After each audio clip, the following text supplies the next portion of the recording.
All right, so here we are. So I will first, I know, did I get everybody intrigued with the eating type, or did anybody read that? Or Yeah, I'm intrigued.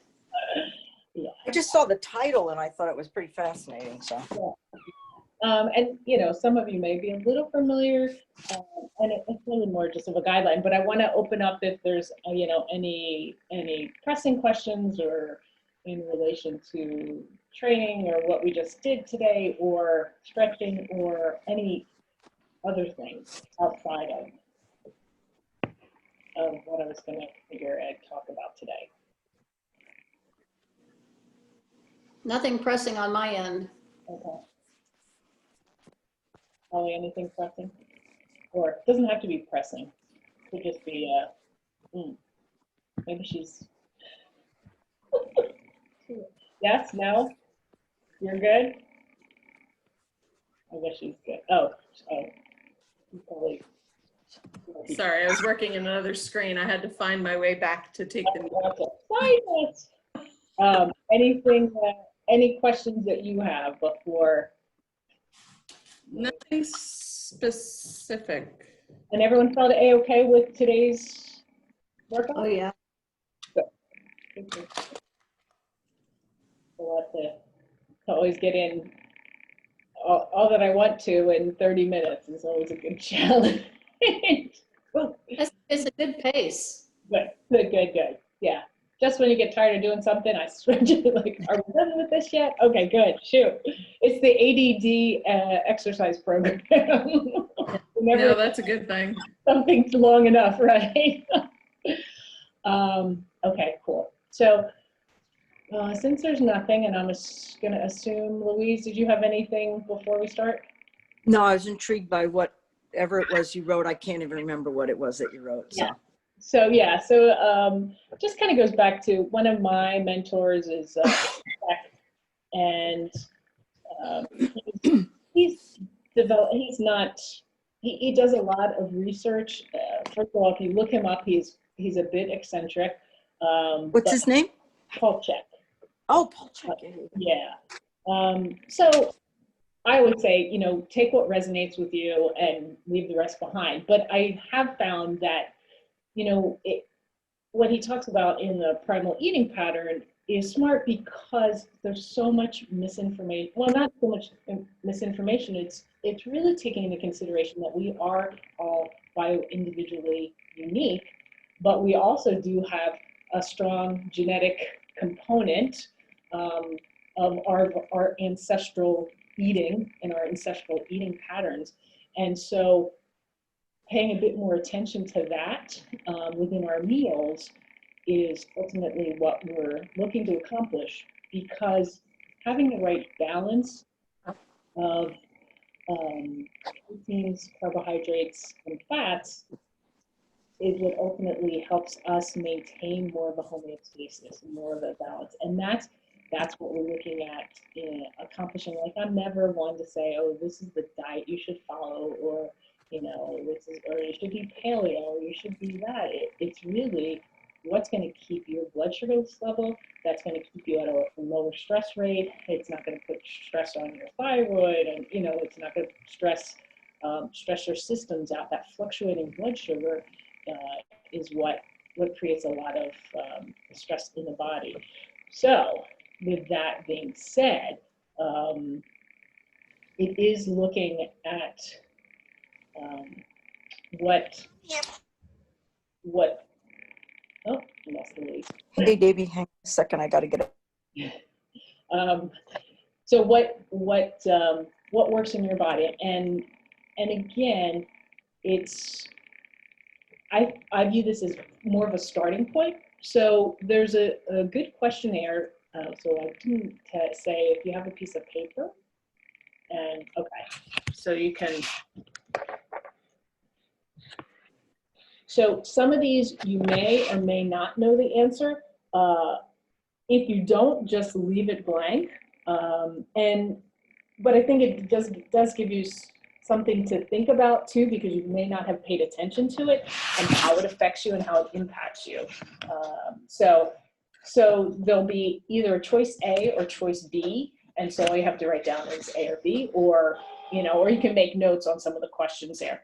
So if you find that you do A and B throughout the day, like, maybe A pertains to you in the morning and B pertains to you in the afternoon, just put A and B on that one. So the first question, guess we'll lose Louise. I'll try and catch her in the back. I sleep best, A, when I eat a snack high in protein and fat. Oh, let me preface this with, this is not what you think you should answer. This is really how you feel, not what, oh, that's not appropriate, or that's not what I should like, or what I should do. It's really about how do I feel. I sleep best when I eat a snack higher in protein and fat 1 to 2 hours before going to sleep, or B, when I eat a snack higher in carbohydrates 3 to 4 hours before going to sleep. And it might be, I don't know. It might be, let me see how my sleep may be affected by what I'm doing the night before. I think that's one of the things I love about that. It's like, oh, how was my sleep and what did I do? So I sleep best if A, my dinner is composed of mainly meat with some vegetables or other carbohydrates, or B, my dinner is composed mainly of vegetables or other carbohydrates and a small serving of meat.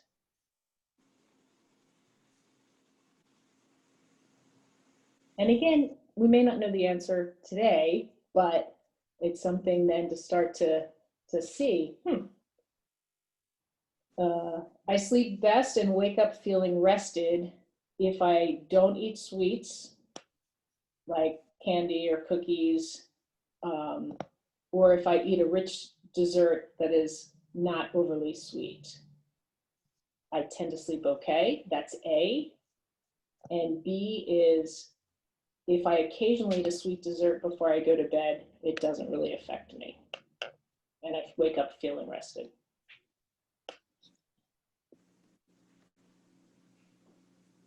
Good. All right.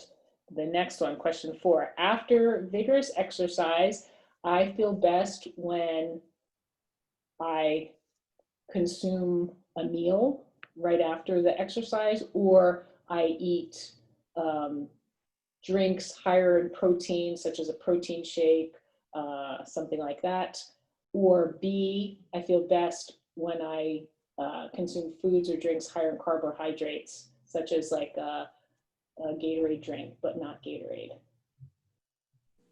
So after I've exercised, I feel best when maybe I can consume a small meal of protein and veggies, or I go more to a carbohydrate drink. Number 5, I do best maintain mental clarity and a sense of well-being for up to 4 hours after a meal when I eat a meat-based meal containing heavier meats such as roast beef, salmon, chicken thighs, and a smaller portion of carbohydrate, that's A. Or B, a carbohydrate meal containing vegetables, bread, rice, and a small portion of light meat such as a chicken breast or a white fish. So I feel satisfied for an extended period of time with more of a protein dominant meal, or I feel more satisfied and can go for a while with more of a carbohydrate, a little bit of protein, if that helps clarify. And again, these are kind of things to start to see. If I'm tired and consume sugar or sweet foods, such as sweetened drinks, candy, without significant amount of protein or fat with that, I get a rush of energy, but then I am likely to crash and feel sluggish. Or B, I feel better and my energy levels are restored until my next meal. So if you are tired and just eat something sugary, you're good, or you crash and feel sluggish. Cool. Good, and I got Holly coming back here. And 7, got that one? Okay.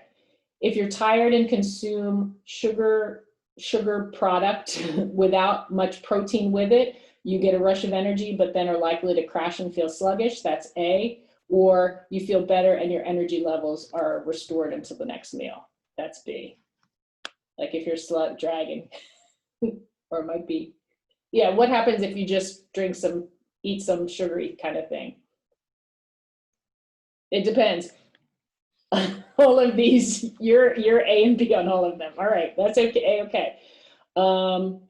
Which statement best describes your disposition towards food in general? A, I love food and live to eat. B, I am not fussed over food and I eat to live.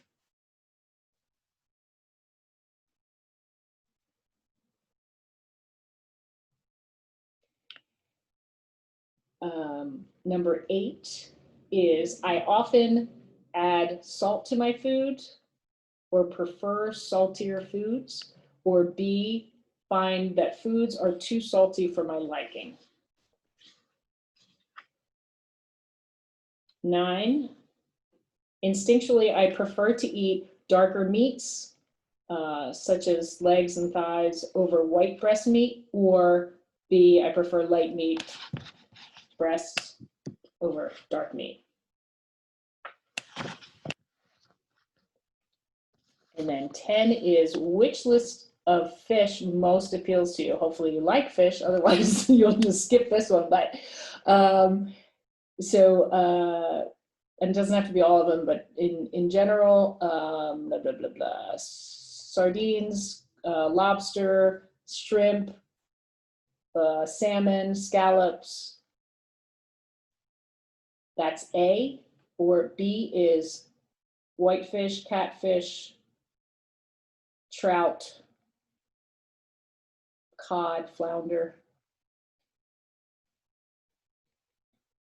And you could probably see like do you like the oiler fish or the lighter fish?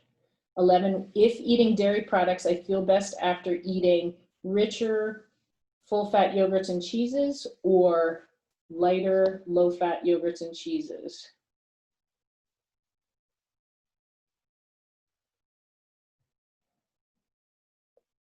And then with regard to snacking, I tend to do better when I snack between meals or eat smaller meals throughout the day, or B, I tend to last between meals without snacking.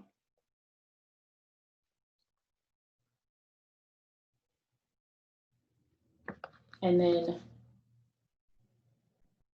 am I going okay pace-wise? It's pretty, I know some are like, I don't know.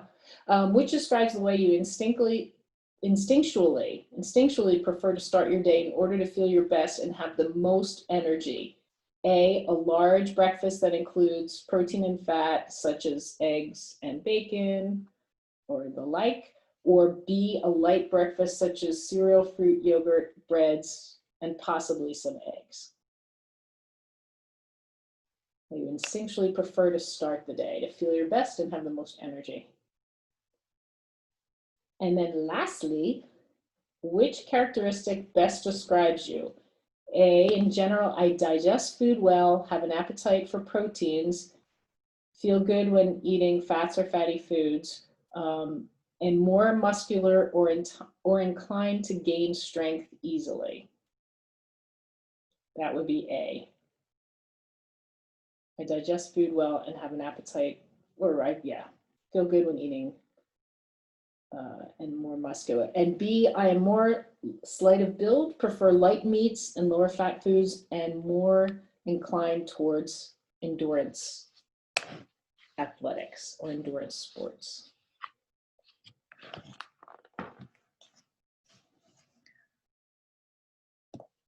All right. So now we can add up A's and B's.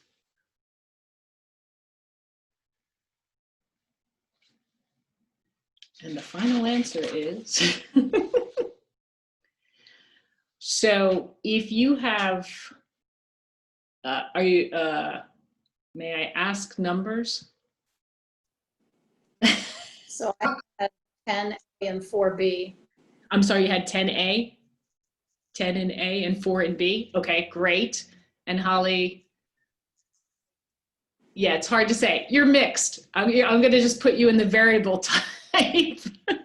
So Yeah, I can't because there's only, I think there's only one question that I could really answer A or B. yeah. Okay. And that's okay. So that Everything else is like, it depends on the day. absolutely. So yeah, and when there's some, health things too, that can put a skew on what your tendencies are. So for Mo, that's a clear polar type. So I'll just read it. Comes, and when we look at, again, it's some genetic makeup. It's also the phenotype, how we've adapted and how our ancestors have adapted. And so it's not hard and set and fast rules, but it kind of leans towards that European, Northern Europe, that kind of background. They're coming close to so polar type is closer to the North or South Pole. And so they do better with higher protein, higher fat content in their meals. And then there's the variable type that's kind of a mishmash of that. And then you have equatorial type closer to the equator. And so that genetic makeup does better in a higher carbohydrate type diet. They don't metabolize the proteins and the fats as well. So that's kind of a base. And of course, being the variable makes it, you're variable, and that's always always more complicated. But I do want to show a little I'm going to see if I can screen share. I've never done this. So in the Ayurvedic system, I'm what am I? Kapha Pitta, I think. So, so I do have like those two, and they're pretty even. Yeah, yeah. And then there's not a huge, and no matter what kind of test I take, Susan, yeah, personality test, test, I always have these two things that are like very, very close. Yeah. I am never hard and fast one way or the other. So this is not surprising. No, it's not surprising at all. Yeah, you know me, so you know it's not surprising. Absolutely not surprising. But so I'm gonna go to screen share. We'll see. If I lose you all, then bear with me. Okay. Oh, great. Oh. Share. Oh, did I get it? Yep, you did. Okay, cool. So I think this is probably what's most helpful because, seasonally we can shift and, whoops, I'm going to show you this first. So, come on, slow down. So this is the sort of a breakdown of what your day or what your plate can look like as a starting point. So you can see, if you compare polar type to equatorial type, they are looking at like a 20% is like what their protein intake is for the day, where polar type it's a little bit more on the fattier fish, the fattier meats. The protein is almost half, and carbohydrates is really like a third. And of course, Holly, you're just in the middle. we're in the middle, but this gives you, I think it's helpful in giving a starting point to, okay, when I have that breakfast that's just oatmeal, maybe that's not maybe that doesn't feel so great for me because I'm just getting carbohydrate. Or, maybe that's where I need to throw the almond butter in there, if just for because I don't feel like having eggs, or I don't, or whatever that meal is, kind of using this as a starting point. And again, everyone's going to be a little variable to that. But I think it gives you a better understanding as to, oh, why did I feel so exhausted maybe after that meal, or I petered out, or I felt sluggish. And I'll come up to a little picture of what some of those indicators are. So just wanted to show you, then there's like equatorial. So that's, again, a starting point when you start to look at how your meals look like. And of course, when we're talking about carbohydrates, we're also looking at the quality of those carbohydrates. That can vary as well, where you may find, 35% carbohydrates doesn't mean a third of the plate is potatoes. That could be, like a higher glycemic carbohydrates, like above ground are typically lower glycemic, and below ground are typically higher glycemic. So for a polar type, staying more above ground in the carbohydrate land is going to tend to also fare better. So you kind of want to watch how much is below ground. So it's not like, oh, a third of my day can be carbohydrates. Yeah, let me load up on, the potatoes and such. So I think that's where some of that sensitivity also can kind of fall. Again, too, with a variable type, you're in the you're in that mix. But I think that's also where you kind of find your sensitivity in saying, okay, yeah, half of my world, if I'm half protein, half fat, and half carbohydrate, that how much of that carbohydrate above and below ground probably is going to be a big indicator of, oh yeah, I feel really good, or I don't feel so swift. Interesting.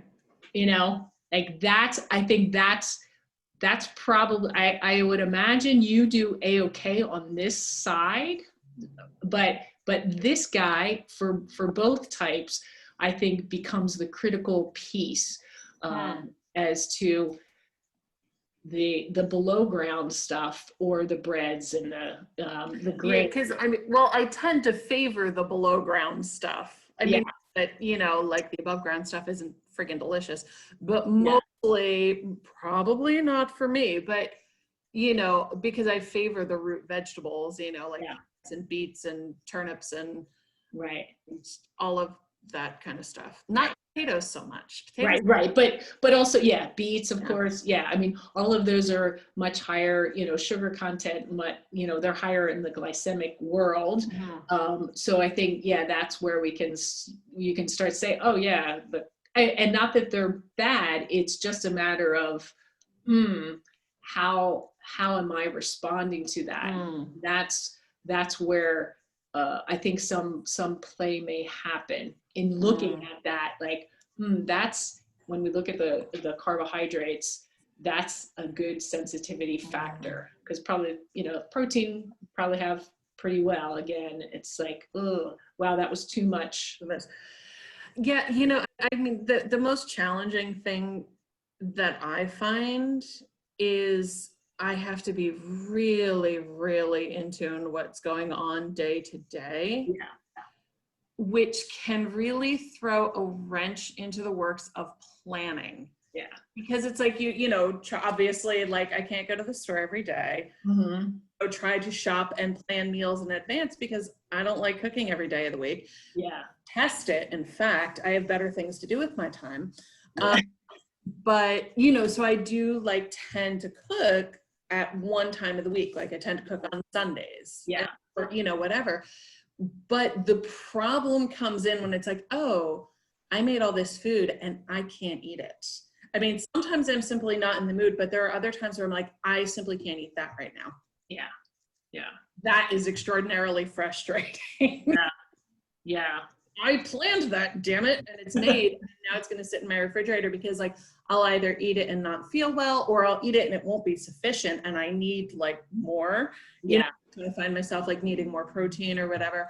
That is the single most challenging. Yeah. Well, and I think that maybe that's a way of looking at like when you're preparing, saying, okay, do I have like some protein dominant stuff, and then maybe some variable in the carbohydrate realm, so that you can be like, oh, well, you know what, I'm needing and requiring more starchy. Oh, I have roasted beets and you know, whatever, something. Yeah. I've got that on hand. Okay, great. I can consume a little bit more of that. And then maybe I'll just have a little bit of that tenderloin that I've had. Or it's also, oh, I made a vegetable soup that's more like above ground veggies and stuff and spinach and, you know, so you can be like, okay, yeah, the beets are, you know, I've got the roots. Oh, I've got a soup that's more, you know, above vegetable dominant. Yeah. I know that's annoying, or maybe to some degree, but I mean, I think like just instead of maybe just looking like, oh, I made a soup, and that's what I have. Okay, that's great. But if it's a really starchy soup, what do I have as my option for, you know, okay, maybe I just have some, you know, roasted zucchini squash and peppers, so that I have that you can adjust, and then it's not going to waste. Yeah. I mean, I think like kind of where I tend to run into trouble more so is just that like things can change on a dime, and I will eat stuff like that, you know, aside from perhaps not being satisfying, but just like I don't feel well when I eat it. Right. And then it's like, well, shit, now what am I going to have? You know what I mean? And depending on like what I have in the house, what I have in the freezer, if I have to thaw something, you know, it's all of that. And it's like, well, that's just too much fucking work, so I'm not going to bother. Right. And that's where I get to, because I just get really frustrated. Yeah, you know? Absolutely. And that definitely is a challenge. Yeah. Or I just don't feel well and simply don't know what to eat. And I feel hungry, but nothing I eat. I could try a variety, and it's like, well, and now I don't know what to do. So those are the challenges. By and large, like normal, I kind of know what to eat. I think, you know, I know what I should eat. I know what I like, and you know, but like I made a whole bunch of food this week, and it's going well. Good. There you go. But you know, right. But that can shift. So excellent. So yeah, and I'll just give Mo a second to come back, because I wanted to see how maybe innately that might be matching up with what she does, or no. How did that? Susan, I'm sorry, I have to excuse myself. Remember those beds I was talking about? Yes, they just arrived. They're being delivered. So please excuse me, I need to take this call, but I will check back in with you. Okay, you got it. Thank you. You got it. So for filming purposes, I'm just going to talk, you know, quickly. I was curious to see how well that matched up for Mo. But so for those of you that couldn't make the call, here's that protein type. And again, the carbohydrate can be the variable of how starchy your carbohydrates are. I know I fit into polar type, and I need to watch grains and starchy carbohydrates. And I certainly do better with, you know, above ground, or, you know, butternut squashes and things like that. If you are more of an equatorial type, then yeah, you might just find that little bit of protein, and God forbid you tried to do paleo diet, and you'd be screwed. So that's where, you know, it's not for everybody, and paleo isn't for everybody if you fall into this area. Oh, hey, Mo's back. So quick, you know, how did this relate to, or does it relate to, or reflect somewhat in what you intuitively are doing currently? I would say that I need a lot more discipline in my diet. and that I crave proteins. I mean, I would rather have a piece of chicken for breakfast Yeah. or steak than anything else. Actually, I don't even like breakfast, but when I come back from walking a couple of miles, I feel like I need something. Yeah. So I force myself to have yogurt, fruit, non-sugar, granola, but Yeah. I'd much rather have a piece of chicken. Right. And as the day goes on, I fill myself with bad carbs. Yeah. You know, that's my downfall. And remember, in our last coaching call, you talked about how you have to pretend that you are, you need to be dairy free because you're Yeah. so drawn to cheese. I Yeah. could so relate to that. I mean, I put cheese on everything, and the soft cheeses and the hard cheeses. Yeah. So to answer your question, I need to be more disciplined, and I know that, which is why these conversations are very healthy for me. Well, and I think it's also giving you the permission that after you play tennis, yes, you should have a piece of chicken. Like, it's not a matter of having the granola or the carbohydrates. And I think that's the thing that you fall into, is that your body's saying, I want some more of these proteins. I'm not getting it. So let me just have more stuff. And especially, and the cheese is also, look like, it's twice as a polar type. I'm also a polar type. We thrive on more fattiness. And so if you're eating lean chicken, yeah, you're going to want to put cheese on it because you're going to want to find some fat somewhere. So your body is saying, give me protein and give me some fat, where you'd be better off, like, you know, I think you'd find more satiety if you had some of the darker meats, or you had the avocado with your meal, like that you had some, throw on some of the olive oil into the salad, because I think we're taught, oh, go low fat.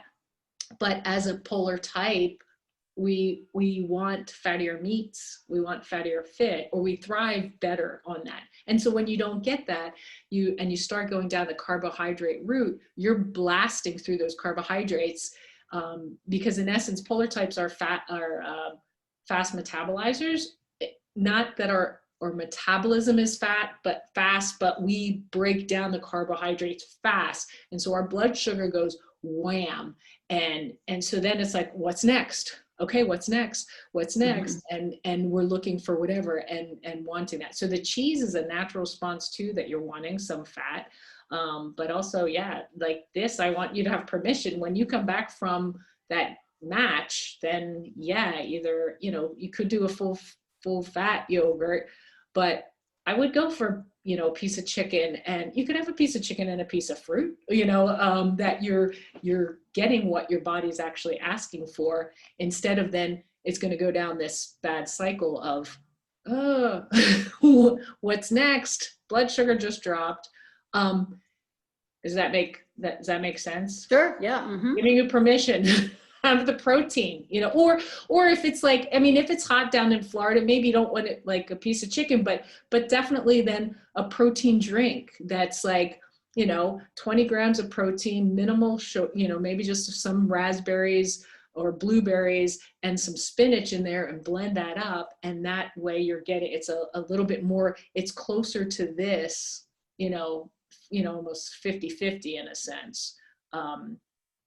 And so one thing here too, I'm going to just go above this, because I think this part is really helpful in looking at how we feel. So I'm just going to kind of skip down to like what our, he calls it a tachometer, but I think it's a good indicator, because like I said, those percentages and ratios are just starting points. So short term, too much carbohydrate, you may find yourself into some of these things. Don't feel satisfied, get hungry quickly, that's may crave fat or protein, little jittery, tired, that kind of gives us a good instant feedback, like an hour, 2 hours after our meal, like, oh, that tells us, wow, that lunch or that dinner that I had was a little out of balance. So then we have better information for that next time, like, or if it was after a tennis match, yeah, I didn't have enough protein in that meal, or I maybe did too much of the starchy carbohydrates, or whatever or that snack, whatever it was.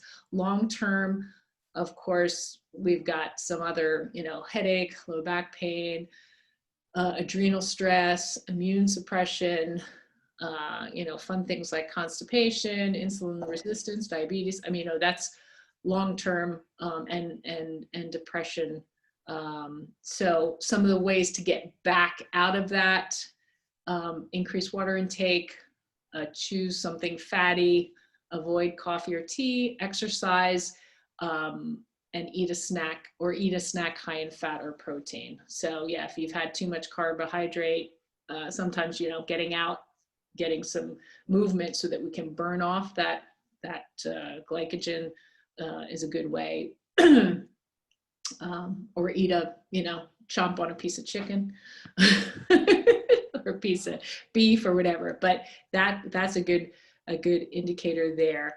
And then too much, on the flip side, too much fat or protein, we can find ourselves, especially with some of the paleo stuff, going protein crazy. So sleepy, dull, mentally sluggish, a heavy gut, full but hungry, craving sweets, and craving coffee or tea. That can be on the flip side, giving us a nice little indicator there. And their long term, of course, depression is on both sides. So toxicity, foul body odor, when your perspiration starts to smell a bit funny, low energy, rapid aging, which we don't want that. Again, too, adrenal fatigue, on both sides. That's what we're talking about when our blood sugars aren't staying level. Our adrenals then are constantly saying, "Oh crap, up, low blood sugar, high, up, up," and then over time, then that keeps going, and then that impacts, the thyroid as well. So anyway, so I think those are just helpful as we start to look at finding some balance in our meals and starting to listen to our bodies, because ideally in the power zone we are happy, but good blood pressure, we're able to handle stress, can last between meals with good energy, we're not feeling those crashes, good mental focus, no cravings, good response to exercise, optimal health. So Susan, a question. May I ask a question? absolutely. So in that diagram with the blue arrow that's shooting up from Yeah. long-term responses, Yes. the last item is use digestive enzymes. Talk to me a little bit about that, please. Yeah. So if you have if you're eating a bit too much protein, your body's not able to break it down. It also happens as we age. Digestive enzymes are designed to just help break down some of those proteins. Specifically, it would be lipases and proteases. That they are enzymes that break down fat. Lipases and proteases help break down protein. So when you have a surge of protein and fat and your body doesn't have enough mechanics to break all of that down, then it's just kind of sitting in your stomach, i.e. heavy gut, because your body's not able to break down those proteins and fats. So the digestive enzymes come in there and they help cleave off and start to break down the fat and protein into absorbable nutrients and energy down the chain. Does that make sense? Mm-hmm. So that may be a factor, and that's what we talked about. Digestive enzymes. A cheat is it's not really an enzyme. It's more of an acid to help break things down. Is ingesting some of apple cider vinegar with your meal. so that's more of an acid, but the digestive enzymes are specific to help break down the proteins and the fats. So if you find, that you're hitting that point, or you're feeling that you need more protein, but then the body's not quite responding, that may be where we want to look at some, digestive enzymes, once you start to uptick your protein amount. But it may not be an issue. So Thank you. You're welcome. Cool. So yeah, so that's a little visual and hopefully, maybe some keys in giving us a sense of, oh, that meal was too heavy in carbohydrate, or wow, that meal was a bit too heavy on the protein end.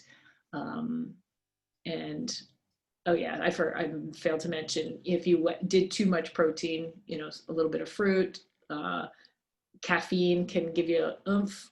I'm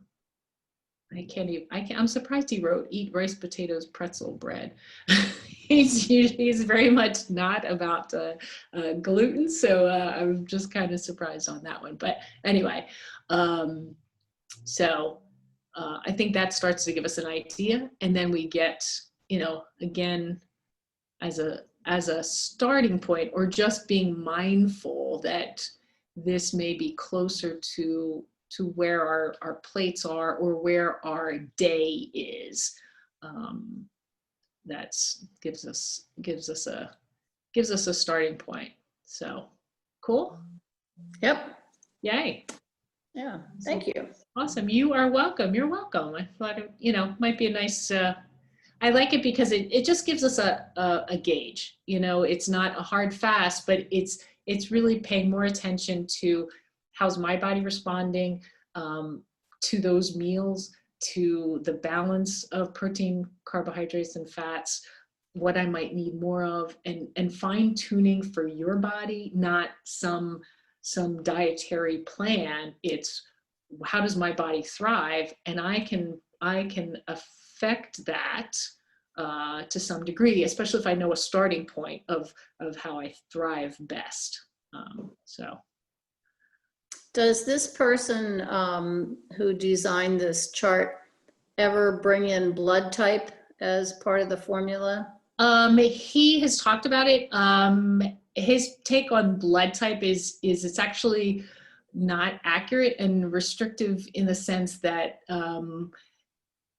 the blood type and the genetics behind it aren't true to the typing. Like, I think it's saying you're a type O or a type A.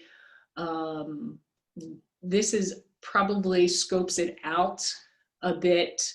I think the genotype and the phenotype have varied too much to just fit into a blood type. Okay. So yeah, I think this is a little bit broader.